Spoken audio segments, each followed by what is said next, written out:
आपण पाहत आहात सत्याची बाजू मांडणारं हक्काचं न्यूज चॅनल M24 तास। पोलिसांकडून झालेल्या अमानुष मारहाणीविरोधात ह्युमन राईट्स आक्रमक जिल्हाधिकाऱ्यांकडे दाद। वाळवा तालुक्यातील कृष्णा नदीकाठी मोटार दुरुस्तीसाठी थांबलेल्या 2 तरुणांना पोलिसांकडून अमानुष मारहाणीची धक्कादायक घटना 1 महिन्यापूर्वी घडली होती। या प्रकरणी सांगली पोलीस अधीक्षकांकडून कोणतीही कारवाई न झाल्याने human rights association for protection या संघटनेनं थेट सांगलीच्या जिल्हाधिकाऱ्यांकडे लेखी तक्रार करत दोषी पोलिसांवर कडक कारवाई करण्याची मागणी केली आहे। जिल्हाधिकाऱ्यांना सादर केलेल्या तक्रारानुसार 9 मे 2026 रोजी दुपारी 12:30 ते 1:30 दरम्यान प्रणव पाटील आणि विराज पाटील राहणार नेरले हे दोन्ही तरुण वाळवा येथील कृष्णा नदीवरील पुलाच्या पश्चिमेकडील बाजूस शेतातील पाण्याच्या मोटारीच्या दुरुस्तीसाठी थांबले होते। ते वायरमनची वाट पाहत असताना अचानक तिथे 2 अनोळखी व्यक्ती आल्या। त्यांनी कोणाला तरी फोन करून आणखी 2 लोकांना बोलावून घेतले। हे 4ही जण साध्या वेशात होते। साध्या वेशात आलेल्या या 4 जणांनी कोणतीही प्राथमिक चौकशी न करता प्रणव आणि विराज यांना बेदम मारहाण करण्यास सुरुवात केली। एवढेच नव्हे तर त्यांना सिमेंटच्या रस्त्यावरून फरफटत नेण्यात आले। मारहाण इतकी अमानुष होती की त्यांचे कपडे फाडून त्यांना विवस्त्र करण्यात आले। या तीव्र मारहाणीत दोन्ही तरुण गंभीर जखमी झाले होते।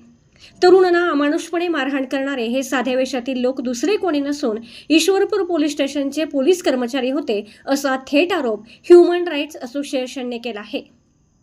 या गंभीर घटनेबाबत 18 मे 2026 रोजीच ह्युमन राईट्स असोसिएशनकडे पीडित तरुणांनी तक्रार अर्ज दिला होता। त्यानंतर पोलीस अधीक्षक सांगली यांच्याकडे दाद मागण्यात आली होती।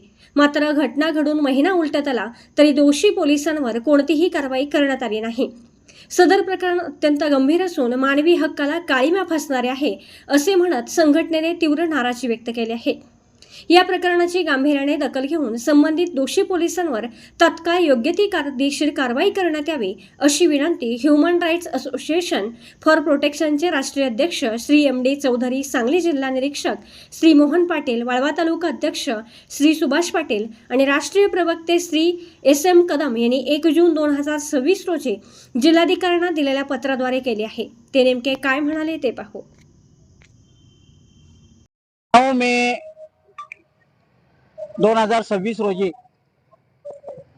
दुपारी 12:30 ते 1:30 दरम्यान नेरले गावचे अवधूत धनाजी पाटील, विराज पाटील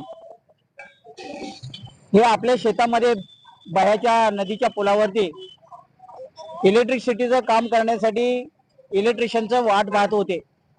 तोपर्यंत 1-2 व्यक्ती आल्या आणि त्या व्यक्तीने कुठली विचारपूस न करता त्या 2 युवकांना बेदम मारण्यास सुरुवात केली। परत 2 व्यक्तींना त्यांनी बोलवलं फोन करून। परत ते 2 पोलीस आणि हे 2 लोक म्हणजे टोटल 4 लोकांनी त्या दोघांना कपडे फाटेपर्यंत बेदम मारहाण दिला। विचारपूस काही नाही, कुठलाही त्या मुलावरती गुन्हा नाही, कुठलीही त्याच्यावरती आक्षेप नाही। अशा परिस्थितीमध्ये ह्या 4 व्यक्तींनी त्यांना बेदम मारहाण केले, कपडे फाडले, फरफटत नेलं, नग्न करण्याचा प्रयत्न त्या ठिकाणी त्यांनी केलेला आहे। तर अशा वेळी ही कसे तरी पळ काढून ते लोक ते आपला बचाव केला। त्यांनी आपले चुलते संजय पाटील, नेरले गावचे सरपंच, यांना फोन करून त्यांना बोलवून घेतलं आणि ते जाताना 4 जण म्हणले की आम्ही पोलीस आहोत, ईश्वरपूर पोलीस स्टेशन ते आम्ही पोलीस आहेत असं सांगून त्याला धमकी देऊन गेले।